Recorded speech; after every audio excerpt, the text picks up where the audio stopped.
The advisor orientation video for Forensic Science Round 2 for Alabama HOSA State Leadership Conference. Of the event, Forensic Science Round 1 takes place Thursday morning at 10:30 a.m. The Round 2 is Friday morning. The event manager personnel orientations begin at 8 a.m. for Round 2, judge orientation at 8:20 a.m., and competitor orientation and event starts at 8:45 a.m. Please see the competitive event schedule for your specific room. Be prepared to run the event. Round 1 is a test only. Round 2 portion requires judges. Plan to have 2 judges, but the event can be ran with 1 judge. Advisors will be managing the event, and event personnel may include advisors with students in the event.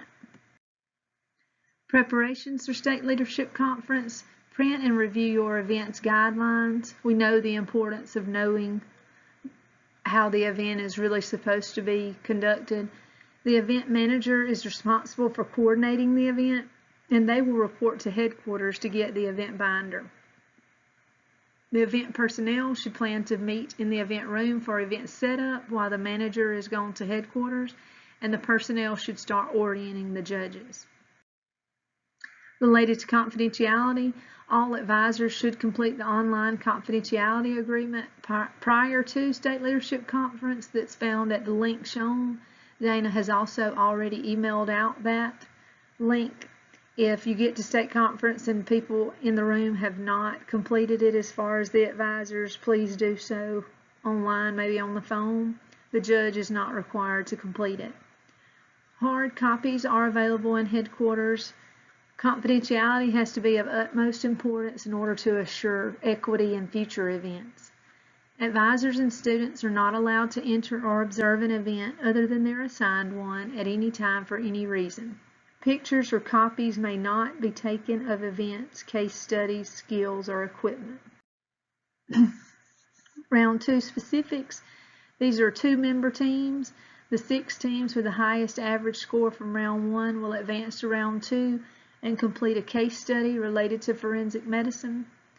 Teams will have 6 minutes to analyze a case study, which will include written information and may include physical evidence. Teams will be given 36 minutes to write their conclusion when no physical evidence is there for them to evaluate. 30 minutes if physical evidence is there. Your orientation is completed through this video. Binders should be picked up at headquarters, and a separate binder video has already been sent out. The manager will receive the following at headquarters: a binder with the event directions, the top 6 competitor lists, the case study, judging rubrics for the judges, event surveys, and judges' gift. Please bring any questions to headquarters as far as the event manager may have to discuss with staff there to clear up any confusion. If the assigned event manager cannot attend or pick up materials, notify Dana Stringer as soon as possible. Another member of the event team will be asked to attend. It's imperative that someone be present to obtain the event materials and any additional instructions.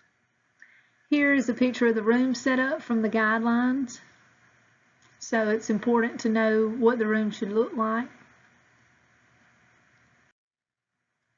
Related to the event manager and personnel, be very familiar with the forensic science guidelines and follow them precisely. After picking up the event binder, a plan has to be made on how the judges are going to be oriented, getting the students into the room, calling roll, checking ID since that's new for this year, how to orient the students. Consider how to set up teams in the room for case study analysis. Check the dress code, a reminder that no guidelines are required for Round 2. Distribute the case study, which is a secret until the event begins, and time the case study analysis and written conclusion. Plan to keep the judges on schedule. Suggestions are to orient the judges to the rubrics and the time limits of the event. And again, the personnel are working on this while the manager's gone to headquarters to get the binder to begin with. Make sure that they are familiar with the guidelines, review the important points to be sure they understand, review the rubrics and stress consistency. Each judge will complete their own rubric. They may come together and discuss rubric scores after all competitors have been scored. They need to break any ties, and they should not write notes on the Scantron rubric itself.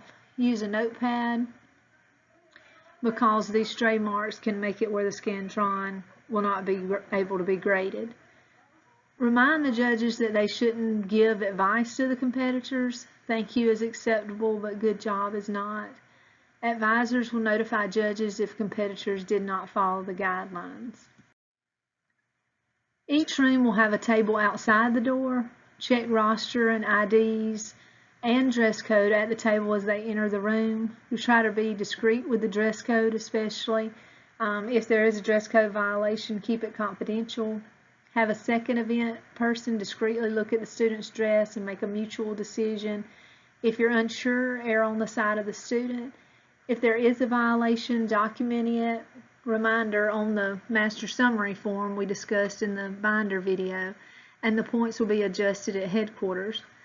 The guidelines for this event state that competitors shall wear the HOSA uniform, proper business attire, medical scrubs, or polo and khakis. Bonus points will be awarded in both rounds for proper dress, and all team members should be properly dressed to actually receive the bonus points. Document a dress code violation only if they do not meet the dress code. After the students have been checked in and are standing in the room, instruct the students to the process of the event, the order or the appointment time in which they will compete, about the holding area they will use, and remind them that their team average on the test is added to the team conclusion score to determine the final score. Answer any questions at this time, and remind them that the topic they will be given is a secret and they should not share it. Send them to the holding area or instruct them to return at their appointment time. That's your team's decision. In case of a tie, the team with the highest test score determines the rank. Additional information: students will not know the final results until the award session. We cannot give individual students or team suggestions for improvement, but the judges can create a list of general suggestions that Dana can share with everyone after state conference. Make this list of suggestions on the event survey. Consistency makes equitable, competitive events.